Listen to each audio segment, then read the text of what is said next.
So I learned to set boundaries around that. I did change my career, and I then went through a process of not just setting boundaries around saying no to things that weren't serving me, but also within my day-to-day life. So I got really good with my sleep hygiene. I made sleep my number one thing that I did, because probably from the age of 16, 17 to when I left the restaurant industry when I was 28 or 29, I probably didn't sleep.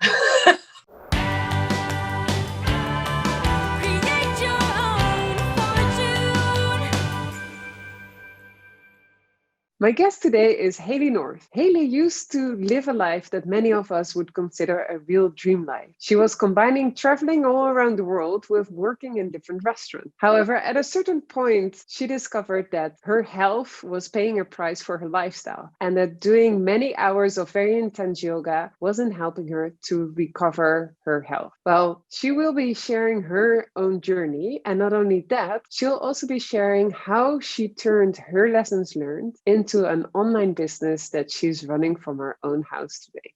And we're live tonight, ladies and gentlemen, with Hayley North. Welcome, Hayley. Hello. So good to see you. Thank you. It's really good to see you too. It's good to see you again. It's been a while. Yes. So I've been following you on Facebook because I think you're amazing there. I think you're amazing in many ways, which we're going to discuss today. And one of the reasons why I'm really a big fan of you is that you're so open about your own journey and how you recovered from your own burnout. So let's dive into that story, since it's also Stress Awareness Week. It is. And I think this year has been such a stressful year with everything going on. Stress levels, like on a personal level, on a company level, have been going through the roof. So I think there's a lot of things we can learn from you today. But let's start with your own story. Just to give people a little bit of perspective, Hayley started off her career as a chef. Yes. Sometimes I joke about it, like burnout and a chef. Well, thankfully you didn't burn the food, but you did have a burnout yourself. I mean, there are a few occasions where I burnt the food as well, let's be honest.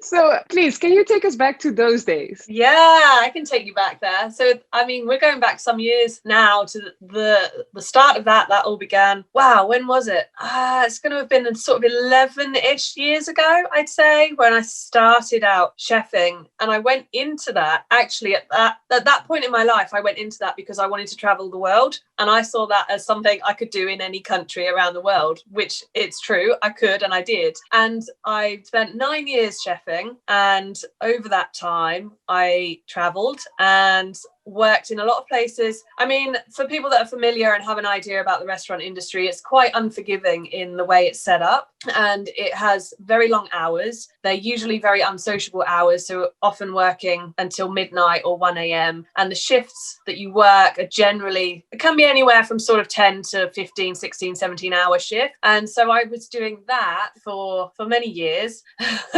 until I got to the point where I went through a period where, for one, I'd had enough of it in myself, in my psychologically, just I was done with it, really. Mm-hmm. The stress levels had really worn me down, but I didn't necessarily realize that was what was happening at the time. I just knew that I'd had enough. Because in which countries have you been a chef or chefing, like you say? Chefing. So I've worked in England, which is where I'm from, and that's where I am now. But I also lived and worked in New Zealand and in Canada as well. Mm-hmm. And it really worked well. It's very easy to get work doing chefing in different countries, especially as an English speaker in English speaking countries. So it worked well for that purpose, but it didn't work so well for my health and well-being on the flip side of that. So you achieved one goal, but you had to sacrifice another one. Exactly. And that's the thing, isn't it? It's the sense of having to sacrifice something to have what we want. And I think I was living into that belief for a long time, that I had to be sacrificing. I had to be struggling and working really hard in order to get the things that I wanted. And I really, really lived into that belief. And so the whole kitchen environment and the restaurant environment fulfilled that belief.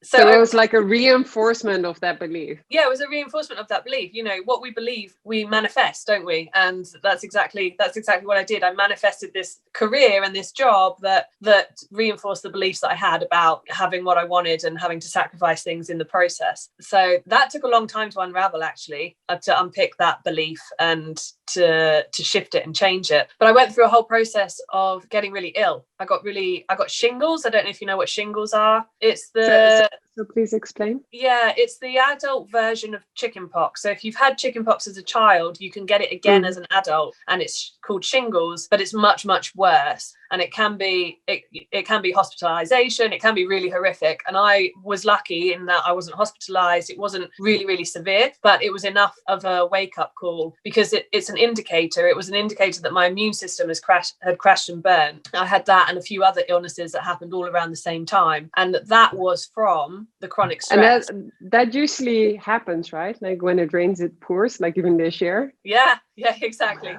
They say bad things come in threes, don't they? Yeah. And you know, it's the build-up of the chronic stress over time is really taxing on our system. So the body can't recover itself, can't heal itself, and therefore the immune system suffers, which is a really interesting topic to come to, because this year, with there being the virus around, and the amount of stress that has caused people, and the amount of fear, that actually it hinders people's immune system, which makes them more susceptible to the virus. So there's a whole conversation around that, about being really careful about what you expose yourself to mentally and what you take on board in terms of the fear that's put out by the media and things like that. Mm-hmm. Yeah. So back to my kitchen journey. I had that. It was a summer. I went through that summer and had these series of illnesses, and had been working in the same restaurant for about a year and a half. And this was in New Zealand, and realized then that I needed to change things. I need to do things differently. Didn't do anything about it for quite some time. As you do, you realize that things need to change, and then we just keep going, don't we, quite often? You're like, this doesn't feel good, let's change it. Oh, but I first need to finish this and this and this. Yeah. And I think that's part of the challenge, and part of that kind of mindset that things need to be a struggle and things need to be hard work. So when they don't feel good, because they feel like a struggle, we almost feel like we're on the right track, because that must be getting us to the thing that we want, if that makes sense. Yes. It's hard to get, it's easy. Like it's from A to B, right? And we think it's a straight line, just like push through. Exactly. But it's really interesting, because I was going through this whole journey in my career of burnout, really high stress, and just really not looking after myself at all. Like, you know, I would go hours and hours and hours without eating anything, ironically, because I was working in the kitchen.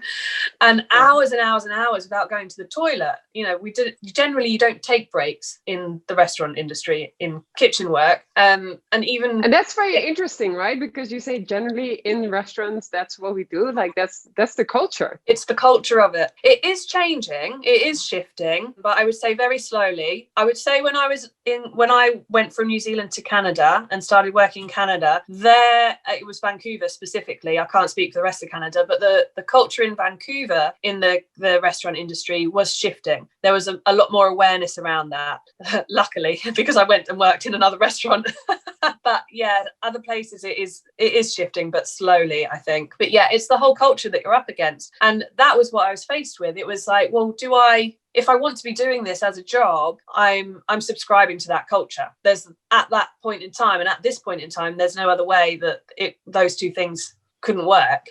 So that was when I decided I need to do something else. I've got to step away and do something else. And I've been a yogi. I've been practicing yoga for about 10 years at that point, alongside this really stressful burnout culture that I was immersed in. I had this whole other holistic self that was into eating really well, nourishing myself, and looking after myself, moving my body in really nourishing ways. So these like two sides of the coin that just completely didn't gel.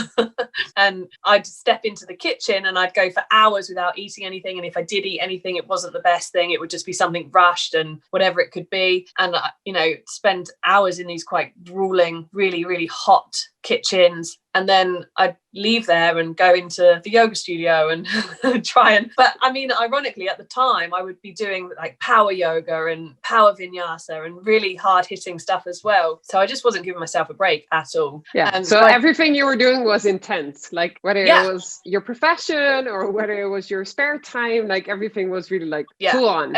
Everything was full on. And that really has been my recognition, and my journey has been realizing that I was living so much in that masculine, hyper masculine energy. And for me, it has been about unraveling that and balancing it out, reconnecting to my feminine self, the more yin energy. So we've got the yang is the masculine and the yin is the feminine, not about man and woman, but energetically speaking, and sort of nurturing that yin side, that feminine side, and allowing that to be expressed, allowing space and this sense of slowing down and not having this hyper go do energy all the time, which is what would you say are typical like masculine energy side? The masculine side would be, so when we're talking about yang, it's the doing energy, and the being energy is the feminine. So the doing is the activation energy, so that sort of masculine activating, bringing into reality, so creating in this physical realm, which is great, and we need that. And having that in the evolved masculine is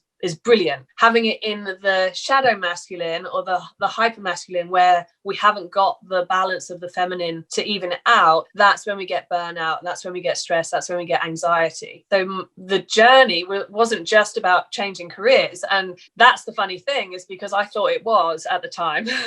And so I changed careers and I went self-employed, and this is after Canada, when I moved back to England and started my own business. And at the beginning of that, I recreated the exact same scenario. So I was working every hour in the sun, I wasn't giving myself breaks, I was going without meal, like skipping meals, and that made me stop and think. And I was like, hang on a minute, I've changed the career, I've stepped away from that culture, and then I've recreated the exact same culture for myself. And then it's very interesting, right? Because when you work for somebody else, it's very easy to blame, like, oh, this company or this culture or this person. But when it's just you, who do you blame? Yeah, exactly. And I had that moment where I was like, this is me inflicting this on myself now. I'm in control. It's down to me to set the boundaries and to choose how I want my life to look and how I want my health to be and how I want to be showing up. And so that was a whole other shift as well. And that's when I recognized then the hypermasculine that I'd been living in, and began that journey of sort of unpicking and unraveling and reharmonizing those energies within myself. Mm-hmm. And that sounds like a very fast change.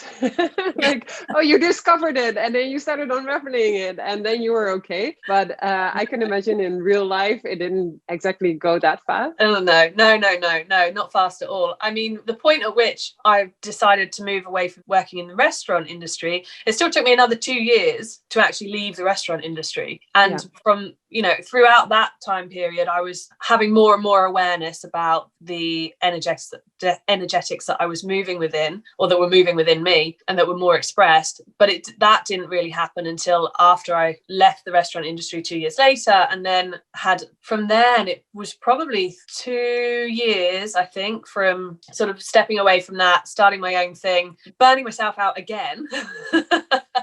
And then, but then within the self-employment context. Yeah, exactly, within self-employment context. So with me being solely responsible for it at that point in time. Yeah, I mean, that was a couple of years as well to go through that process and have that realization. And I really did there was a really distinct sort of 3-week period. Everything that I had previously believed to be true sort of crumbled around me. And it was a real sort of awakening moment, and really quite challenging, because I was like, when your entire belief system falls apart, I was like, oh, I've been acting this way for this long with the belief that it will get me to this outcome, and then suddenly that wasn't true anymore. Could you give an example of one of these beliefs and how you discovered that it wasn't true anymore for you? Yeah, so an example would be that I had to work really hard to have security, to be safe, to have the financial means that I needed. And that's always the topic, right? Like once we leave a job and we start our own business, it's always like, but what if we cannot have enough finances? Yeah, exactly. There's a fear there. There's a fear of not having that security. Not that jobs are secure, which many people have learned this year. Yeah. But yeah, and so having that and having that belief system that from having that belief, I'd become a really high achieving, hard-working person, believing that was the, what's the word I'm looking for? That was the valuable the trade-off? thing. Not even the trade-off. I believe that was the valuable thing. That was the thing I needed to be of value, to be worthy in society. Yeah. And so putting so much into that and living into that, completely believing that. And then one day, over this 3 weeks, having that just sort of crumble and be like, actually, I don't need to be pushing all the time. I don't need to be forcing. I don't need to be grasping and having that sort of desperation energy and struggling. Was that a moment, or was it something more subtle that made you realize that wasn't the way you had to live life? Yeah, that's an interesting question. I'm not sure it was a specific moment, but I think it was what I'd been learning about myself and about the feminine, masculine energies within us, and shifting my perspective on it, really. Mm-hmm. And I think possibly witnessing other people that were doing things differently and were thriving and were secure and all of these things, and just having that realization that the way I've been doing things and the way I thought I had to do things I was looking through a clouded lens. So I had this, it was like, I remember it, like it was about 3 weeks where I didn't know what was true then, because I was in that liminal space in between, that transitional, okay, so that's not true anymore, but what is? Exactly. Yeah, that's a very good question. Yeah. And in that sense, it does help when you see other people that don't have to live like the way that you think you have to live to achieve the same results that you're after. Yeah, that really helps. It's building up that evidence bank of another truth, of another belief that actually supports us rather than depletes us. I love that evidence bank. Yeah, totally. Yeah, we need it. So who were in your evidence bank? I don't know that there were specific people, but it was just, I think it was more when I became aware, because when I was working back in the restaurant industry, I didn't really have an awareness of online business. I didn't really have an awareness of another way of working other than showing up, putting in 15 hours and burning myself out. But it was probably around that time that I became aware that there was this online world of business and that people were operating in a different way. And I started to explore that. And in doing that, in going down that sort of rabbit hole, as it was at the time, because I would just lose myself on the internet because I had very little direction with it. And it's very easy to lose yourself on the internet as well. It is, isn't it? Even if you have got direction, it's very easy. So yeah, I think, and through doing that, it's just coming across other people who were running online businesses and were having the space in their days and the freedom to do the things that they wanted to do. That was a bit of a revelation for me at the time. Yeah, like, oh wow, there is a different way. Yeah, there's another way. I don't need to be doing this to myself. And just very briefly, for the people that might be unfortunately going through a burnout right now, but don't realize it themselves, or on the more positive side, people that have never experienced the burnout and have no idea what we're talking about when we discuss burnout, what are some of the symptoms that you were experiencing? I'd say the main one was my immune system crash. So I got ill. So illness is a key symptom of chronic stress, or you've reached the point of burnout. Like your body's at complete depletion at that point. And that happens because it doesn't have the space to regenerate. So there are two branches of the nervous system, the parasympathetic and the sympathetic. And the sympathetic is responsible for our fight, flight, stress response. And the parasympathetic is responsible for our healing, digesting, growing. And if we're in our stress response, if we're in our fight, flight all the time, we never transition into that space of healing and that space of growth. And body can't regenerate itself. It can't recover. And because of that, we'll get ill. So that can be a really clear sign. General exhaustion, just feeling exhausted. And what I actually had happen was I got adrenal fatigue. And so I could go to bed for 9 hours and sleep through and wake up exhausted still. So a really, really deep feeling of exhaustion, and nothing would actually help to re-energize. Yeah, nothing helps to re-energize. And you do literally feel tired all the time. And with adrenal fatigue, you end up with what's called a reverse cortisol curve. So normally in the morning, our cortisol would be at its highest because that's what wakes us up and gets us ready for the day. So we feel energized. And then throughout the day, it gradually goes down. And then in the evening, it's at its lowest and the melatonin comes up, which is what makes us go to sleep. And with adrenal fatigue, that the reverse of that can happen. So in the mornings, you'll feel exhausted despite having had 9 hours sleep, it might be. And throughout the day, the cortisol can actually, well, it stays low all day, but then in the evening, it can start to come up. And so you end up with this sort of tired and wired effect where you're absolutely exhausted, but you can't sleep. And it's because the cortisol has gone up in the evening. So all of the hormones basically are out of balance in that scenario. So that's a key sign to look out for as well. If you're finding that you're wide awake in the evening and feeling exhausted, but not able to sleep, and then feeling really, really exhausted the rest of the time, that can be a key indicator for burnout as well. And that sounds like something very difficult to change. Like, how, first of all, did you cure yourself? And second, how are you now helping other people to get over burnout? Yeah, so it was a long process. And like I've already mentioned, I changed my career for one. Yes. I went from working, at one point I was working nights through to 6 a.m. some nights. And I went from working those in the restaurant setting or in your first business? In the restaurant setting, probably in my first business as well, to be honest. Sometimes I'd be up at 3, 4, 5 in the morning. And that's the thing, right? Like, coming back to what you're used to, you keep repeating. So if you know from your past, like, I can do an all-nighter and now it's my business, I might as well just do it now. Yeah, exactly. And I had such a habit of just keeping on going. I had such a habit of numbing out from the head down. So I was all up in my headspace, which is another masculine trait, and completely shutting off the messages of my body, which were telling me I was exhausted or hungry or needed the toilet, and just shut them off. And at the end of the day, that ends up in burnout. So I've lost my train of thought. What was I saying before that? So, no worries. I was asking, like, how did you recover from your own burnout? And then how did you take those lessons and turn them into a service or a program to help other people recover from their burnout? Yeah. So physiologically speaking, I made changes in terms of lifestyle. So I changed my career, and I know that's not available to everyone as well. Some people don't want to change their career, but you can begin to put boundaries in place. And boundaries was a big one because I didn't have any.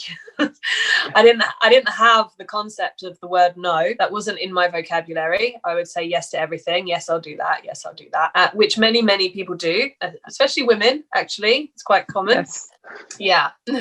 So I learned to set boundaries around that. I did change my career, and I then went through a process of not just setting boundaries around saying no to things that weren't serving me, but also within my day-to-day life. So I got really good with my sleep hygiene. I made sleep my number one thing that I did, because probably from the age of 16, 17 to when I left the restaurant industry when I was 28 or 29, I'm not exactly sure which year it was, I probably didn't sleep at all, really. Well, I hope you did get some sleep. I got some, but not a lot at all. No. And it goes back to before working in the restaurants, because when I was at university, I would go out partying quite a lot and I put in all of the hours because I was a really high achieving person. So I was determined to, and I came out with a first class honours, but I'd been partying for 3 years and doing all of the work for 3 years, and I barely slept for 3 years doing that. And when we're young, we think that we can still pull that off, right? But that's exactly at a certain it. We point, think we're invincible.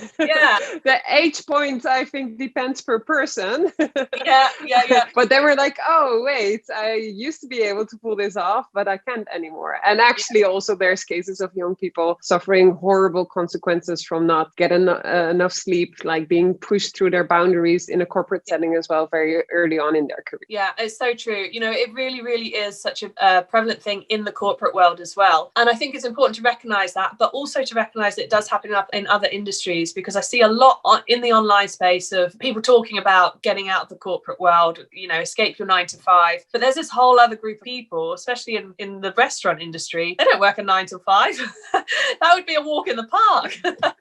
And so I like to speak to them as well. I like to speak to that. And so I did that. I created a real sort of sacred space around my sleep, really. And I still do this now. So I turn all the lights down low once it gets dark, and it's the same. I mean, obviously this is an exception because we're doing this, but it's the same in the winter as it is in the summer. We match the daylight. So if it gets dark at 4 o'clock, our lights go down low at 4 o'clock in the house. We have dimmer switches, and we don't use white bulbs. We use yellow bulbs. And if I'm doing screen time, I would have I've got some blue light filter glasses, and that's just to really, it corrects that reversed cortisol curve by increasing the melatonin at the right time of night to send us off to sleep, get some sound sleep, and then the cortisol comes back up in the morning. So you're saying that creating the right physical environment actually helps you being more in charge of your hormone levels, right? So they actually work for you. Yeah, that's exactly it. And really, fundamentally, what it comes down to is I realigned my life to nature. Yes. Because that's where we come from. That's how we've evolved.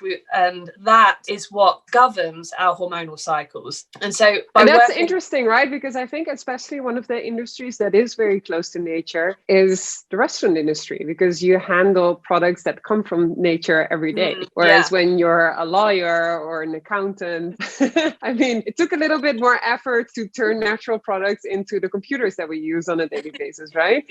Yeah, it's really interesting. It is. It's so funny because you've got these plants coming into the kitchen, like you say, that are nature. And yet, if you've ever stepped into a commercial kitchen, they very rarely have windows. There's no natural light. The majority of them have no natural light, no windows. They have bright fluorescent bulbs. They have stainless steel metal surfaces. So it's very, very artificial in every way. And then, of course, circadian rhythm gets completely interrupted because you're under bright fluorescent lights until 1 a.m., for example. So it throws everything out. And so my whole thing was going through this rewilding process, is what I call it, of realigning myself with nature, with our natural way of being, the way that we've evolved to be. And in doing that, it corrected the hormonal imbalances that I had.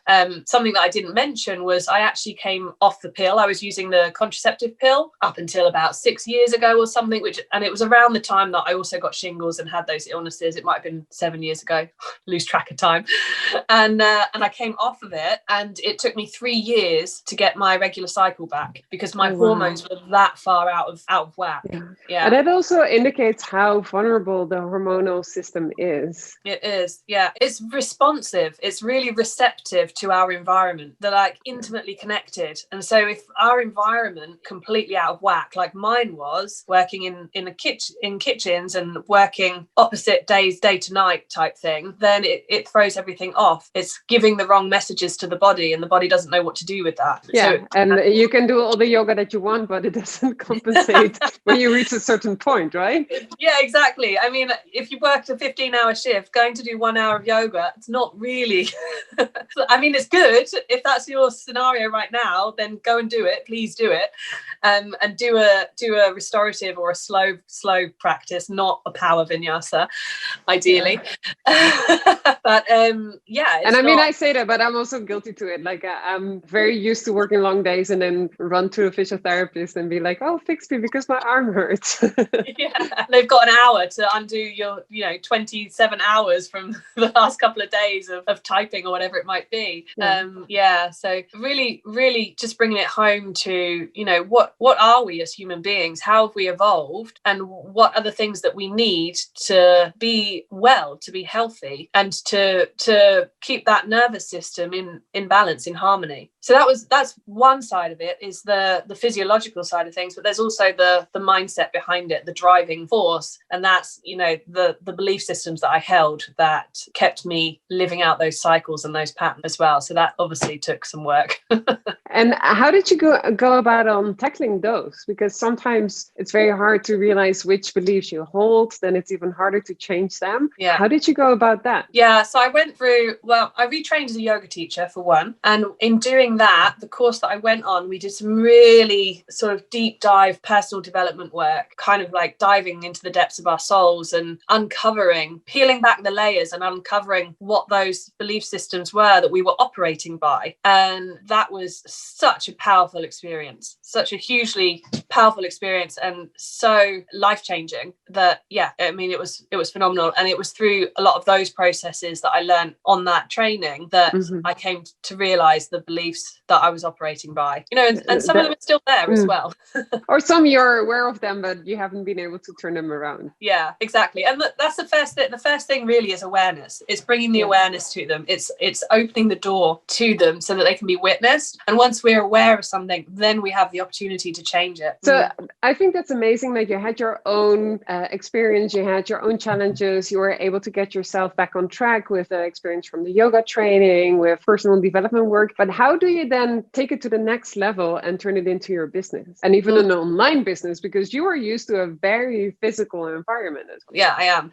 It's an interesting one. It was a big shift for me, but actually it felt good because I've still got the physical aspects of, like, I still have my yoga practice and I go out hiking every day, and I've recently 2 months ago given birth, so I'm not quite as active as I normally would be, but I found a place where I was able to express that energy and that need to move and be physical whilst fulfilling my career in another way. That wasn't what it meant, was that I could then choose to be doing those things. I could choose to be being physical, and I could choose when I needed to rest rather than being in that physical go mode all the time. Yeah. So that was the shift, really, was deciding that I was going to build things a different way for myself. Yeah. And I was super passionate about, and I am super passionate about this, bringing the integration of those two energies, the masculine and the feminine energies, because what happens within happens without. So our external environment is a reflection of our internal environment, and vice versa. And if you look at the world at the moment, it's completely out of balance and it's burning up. Yeah. I mean, we had crazy wildfires in Australia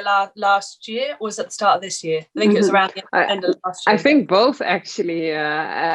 Some of these patterns are repeating themselves. They're repeating themselves. So we've got them now in California, a lot of places in America, like everything's burning. And that's the heat energy. The fire is the yang energy. It's the masculine. And we have built a culture and a society that puts that energy on a pedestal. Yeah. And so people live into that energy, and it perpetuates, and it creates this external environment that's a reflection of our internal world. So if we can bring more harmony to our internal worlds and bring that balance, that integration, then that's going to begin to reflect outwards as well. Yeah. And so I'm a complete eco person, eco warrior, all of these things. So if I can be doing something that's helping people but is also helping the planet in the bigger picture way, then that's what I want to be doing. Yeah, and I think that also goes into what you were saying earlier, that there are a lot of things that feel like they're trade-offs, but they might actually not be one. Yeah, there are a lot of things that feel like they're trade-offs, and this is the thing as well, talking about sort of balance, and I call it the dance of the divine. So the masculine and the feminine energies it's never about being all one or the other. Yeah. It's not like if you're expressing the masculine, and I'm talking about the evolved masculine here rather than the shallow masculine that I was in, then it's not at the exclusion of the feminine. They're both there together always, and it's that dance between the two, being in that and space. It's also not there's a good or a bad. There's no good or bad. There's no good or bad. And when I'm talking about masculine and feminine energy, I'm not talking about men and women either. These are two energies that we all have within us, whether we're male or female. But our culture has suppressed the feminine energy for a long time, and it's ended up with this imbalance and this overheated state that we are in as people, which is why we burn out and why we're very stressed and anxious, and also that the world is in, which is why it's burning up. Yeah, literally. Yeah, literally. And when we first spoke, I also loved one of the things that you were saying, well, I want to grow a profitable online business or hybrid business because, well, I'm becoming a first-time mom, and my husband has a very physical job, and well, we're getting older. I'm not sure how long he can still be at that level of being super physical, and I want to be able to actually carry more of the financial burden as a family. Yeah, definitely. That's definitely a driving force of mine, is to be in a place where he can shift away from doing so much physical. He does landscaping, so he's a landscaper, and there's a lot of hard labor in landscaping. Yes. And being able to give him space to not have to do that anymore is, that's ideal. That's ideal. We are getting older. You're right. Don't tell anybody. No. Yeah, don't tell anyone. We have to look after our bodies. They're not invincible. As much as I thought it was invincible when I was 21, it's, you quickly realize when you treat yourself as being invincible that actually you're not. Yeah, and I think in that sense also a life event like becoming parents also makes you reevaluate the way you live again, right? Like, you had your moment with the burnout and the health challenges that you were like, is this working for me? But now you also have another priority. Yeah, it definitely changes the dynamics, but it's such a huge gift as well, because it has helped me. When I first got pregnant, I was exhausted, and so I'd healed my burnout and my adrenal fatigue and everything by that point. And then I got pregnant. It was in start of December last year, and I was almost back in that place. Like I would go out and do a yoga class, and I'd have to come home and sleep, and I'd go and walk the dog, and I'd have to come home and sleep. I was exhausted again, and it was this real sort of lesson of coming back to that state of being and being okay with just being, instead of needing to be something or needing to do something to feel like I was worth, or to feel like I was contributing to society. So that was a huge lesson for me, because it's a lesson that comes back again and again. So we learn it, right? Until we learn it, exactly. To get out of the doing and into the being, and to sit with that. And I called it radical acceptance at the time when I was posting about it, because it's accepting ourselves exactly as we are, even when we're not meeting our own expectations or our own ideals about how we want to be showing up, if that makes sense. It totally makes sense.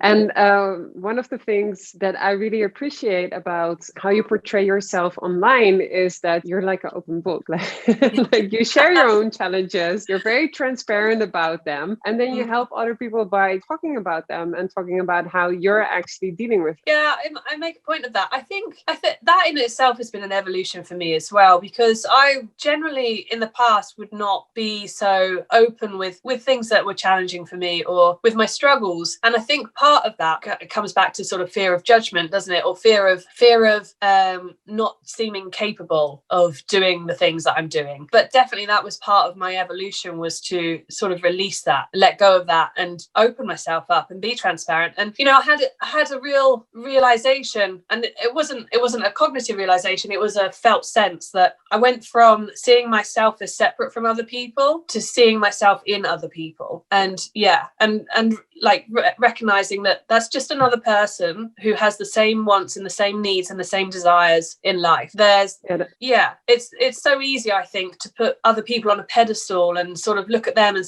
think, oh my God, they're amazing, they're doing this and that, and think that we're not good enough or we're not the same in some way. But they're just other humans. They've been through challenges and heartbreak, and all they want is to be loved and to have connection and to be safe, just the same as all of us. Yes, and I find it so beautiful that you say that, because those are such strong fundamental human cravings, right? Like to feel safe, to feel loved, to feel appreciated. Yeah, absolutely. Yeah, that sense of safety, sense of love, and sense of belonging is sort of the three that I work with. And often it's when those things are threatened, or when we have a belief that those things are threatened, that we will hold back from doing something, or we'll continue to do something if we think that stopping doing that threatens one of those things. It's fascinating. Yeah, and it's only been 2 months that you gave birth, and you're already back online, and you're already sharing part of your story. You're also very honest about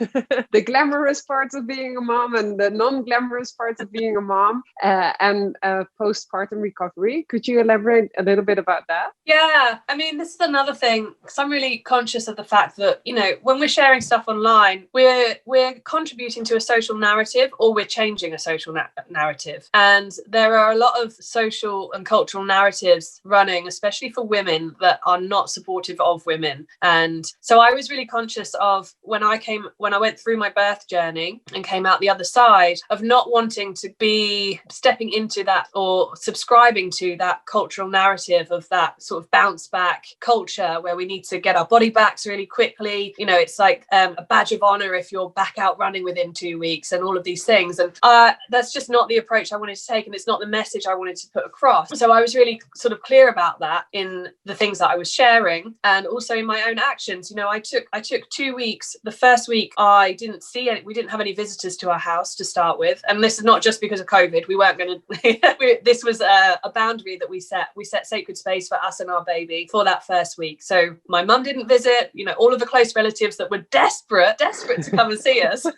and were very disappointed when I said they weren't allowed.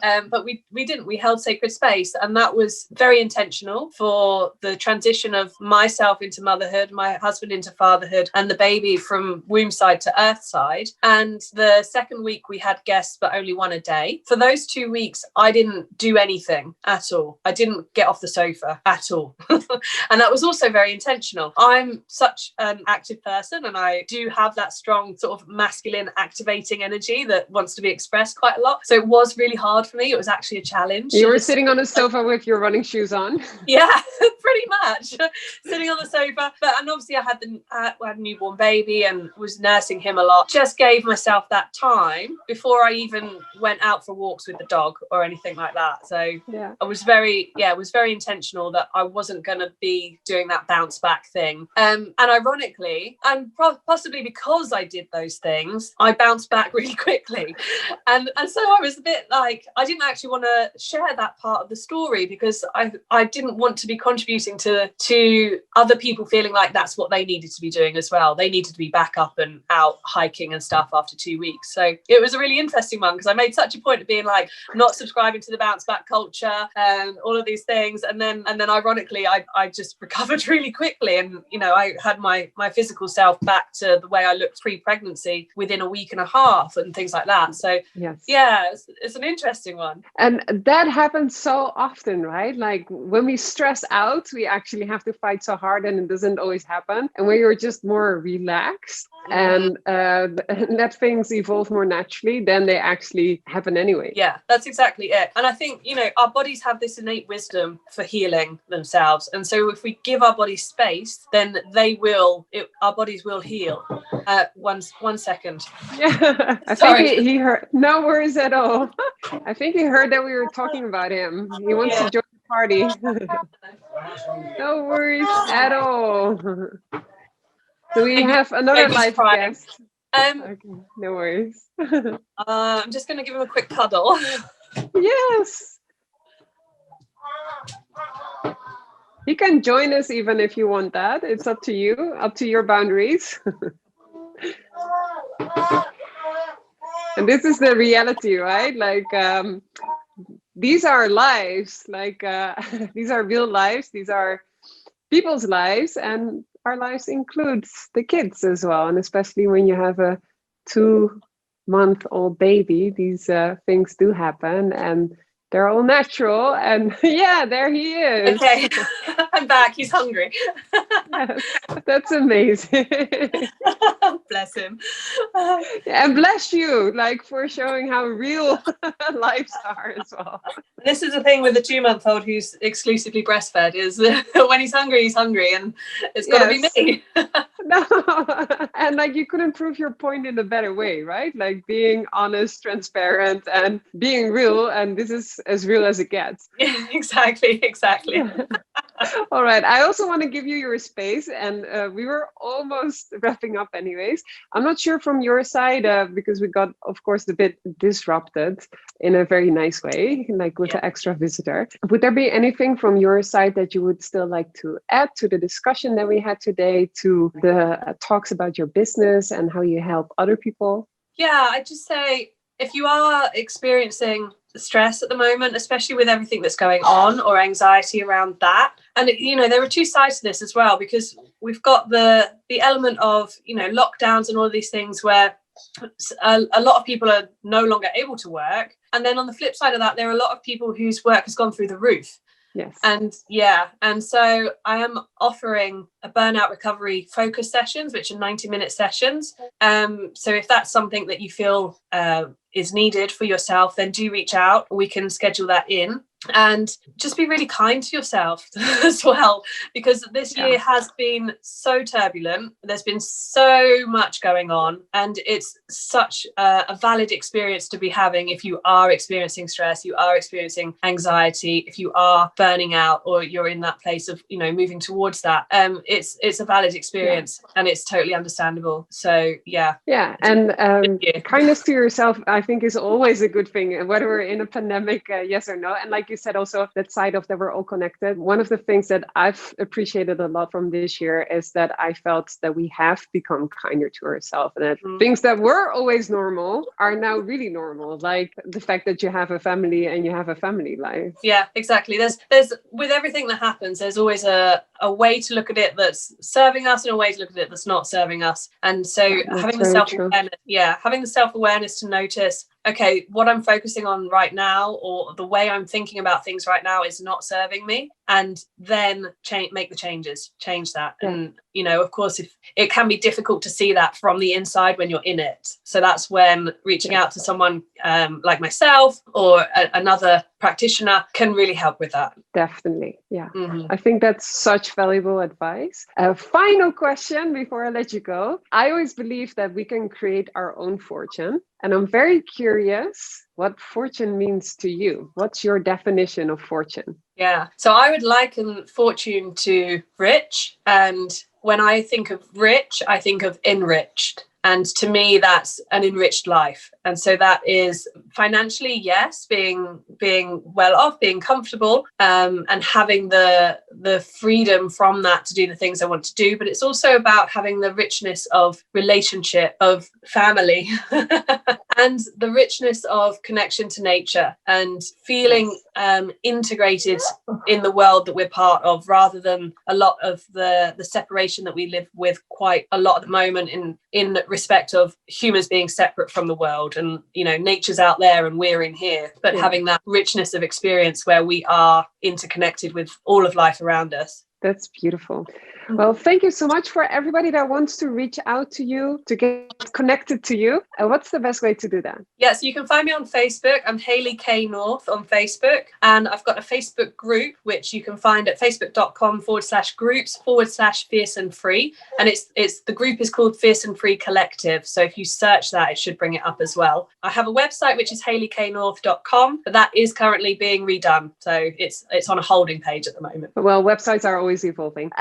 We'll make sure that we share your socials as well in any written form wherever you're watching this or listening to it. And last but not least, Hayley, thank you so much for today. Thank you for making precious time for us and sharing your experience, and for all the advice and the valuable lessons learned that you shared with us today. You are welcome. Thank you so much. And very warm greetings as well to the rest of your family. Yeah, and this is Phoenix, by the way. Hi, Phoenix. Super nice to meet you. Newest member of the family. Yes. Well, bye. Thanks for your interaction as well, Phoenix. Nice seeing you on our live. Bye. Have a great day. See you later. Bye. Yeah. Well, that was a very special interview and a very special guest performance of Hayley's son, Phoenix. And I just love how Hayley is keeping social media real, and how she live showed that taking care of your family and prioritizing your family is one of the most important things in life. I'm very curious what else you learned from this session and this interview. And I would be very curious to hear any questions or comments from you wherever you see this or listen to it. And make sure, if you want to hear more inspiring stories from other women all over the world, that you subscribe and hit the notification button, so as soon as a new video is out, you'll get notified. Please remember that all of us, including you, can create our own fortune. So I wish you a great day, and I'll see you next time.